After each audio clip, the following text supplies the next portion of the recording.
যে মেয়েরা মনে করে যে ছেলেটা নেশা করতেছে, ছেলেটা বখাটে, আমি এটাকে ঠিক করব। হ্যাঁ, ঠিক করার পর হচ্ছে ও আমার প্রতি অ্যাডিক্টেড থাকবে, বাট এটা রং।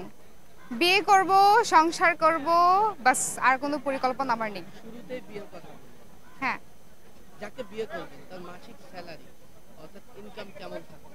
এইটা আল্লাহ তাআলা যেটা ডিপেন্ড করবে তার উপরে, তার যেটা রিজিকে থাকবে সেটাই আলহামদুলিল্লাহ। আমার কোনো এটা নিয়ে অবজেকশনও নেই, কোনো চাওয়া পাওয়া নেই। কি কি থাকতে হবে তার?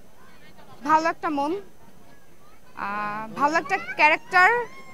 ধন সম্পদ তো এটা আল্লাহর দান, এটা আজকে আছে কালকে নাও থাকতে পারে। এখন আমি রিচ দেখে বিয়ে করলাম, দুদিন পরে সেটা নাও থাকতে পারে, তখন কি আমি ডিভোর্স করে চলে যাব? নো।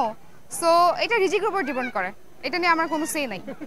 ইদানিং দেখা যাচ্ছে সুন্দরী মেয়েরা বখাটে ছেলের বেশি প্রেমে পড়ে, কারণ এটার কারণ হচ্ছে কি, যে মেয়েরা মনে করে যে ছেলেটা নেশা করতেছে, ছেলেটা বখাটে, আমি এটাকে ঠিক করব। হ্যাঁ, ঠিক করার পর হচ্ছে ও আমার প্রতি অ্যাডিক্টেড থাকবে, বাট এটা রং।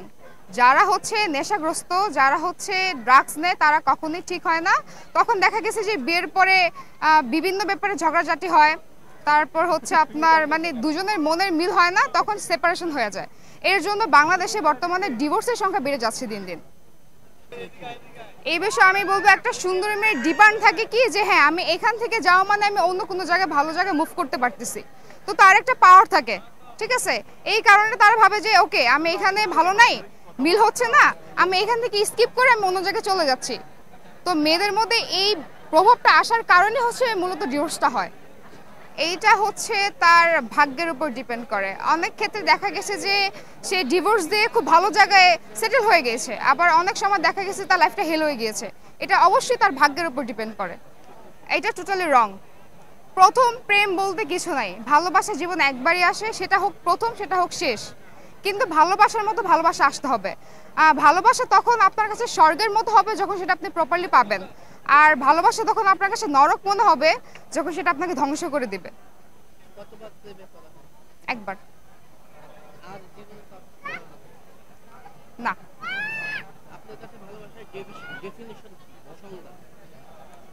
ভালোবাসার ডেফিনিশন হয়েছে আমার মনে হয়, ভালোবাসা বলতে কিছু নাই। ভালোবাসা হচ্ছে নিজের মধ্যে আপনি তাকে কতটা প্রায়োরিটি দিবেন, কতটা আপনি টেক কেয়ার করবেন, এটাই আসলে ভালোবাসা।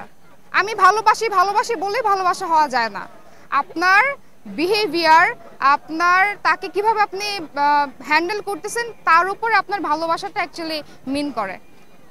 বারে বারে প্রেমে পড়া কি স্বাস্থ্যকর? অবশ্যই না। বারে বারে প্রেমে পড়লে দেখা গেছে কি, একটা টাইমে দেখা যায় যে আপনার একে ভাল লাগতেছে না, 2 দিন ভাল লাগছে, 2 দিন পর আবার চেঞ্জ করে ফেললাম। না, বারে বারে প্রেমে পড়া যায় না, প্রেমে একবারই পড়া যায়, একবারই ভালোবাসা যায়। ডাবল টাইমিং হচ্ছে কি, দেখা গেছে যে সুন্দরী মেয়েরা মনে করে যে আমাকে এখান থেকে প্রপোজাল করতেছে, ওইখান থেকে প্রপোজাল করতেছে, যাই একটু লাইন টাইন মারি, দেখা যাক, একটু এনজয় করি। এই কারণে হচ্ছে ডাবল টাইমিংটা হয়, এছাড়া আমার মনে হয় না আর কোনো কারণ আছে। আর অনেক ক্ষেত্রে দেখা গেছে যে যারা হচ্ছে আপনার একটু টাকা পয়সাটাকে ইম্পর্টেন্স বেশি দেয়, যে আমি এই ছেলের কাছ থেকে এই গিফটটা নিব, ওই ছেলের কাছ থেকে ওই গিফটটা নিব, তখন ডাবল টাইমিংটা করা হয়। পৃথিবীতে প্রত্যেকটি মানুষ পৃথিবীতে তো অবশ্যই এসেছে, তাদের মৃত্যু বরণ করতে হবে, এটা তো ডেফিনেটলি। তো জীবনে হচ্ছে আপনার জীবনটা একটা গাড়ির মতো, গাড়ি কিন্তু কখনোই এক গতিতে চলে না, গাড়ি হচ্ছে আপনার আপ ডাউন আছে, তো জীবনও আপ ডাউন থাকবে। তো আমি মনে করি যে যখন যে মানুষ যে পরিস্থিতিতে থাকবে সেটা মেনে নেওয়াই বেটার। আমি আমার প্রিয় মানুষের চোখের দিকে তাকিয়ে বলতে চাই, আমি তোমাকে অসম্ভব রকমের ভালোবাসি, যেটা অ্যাকচুয়ালি আমি প্রকাশ করতে পারবো না কখনোই বলে। So please don't leave me alone.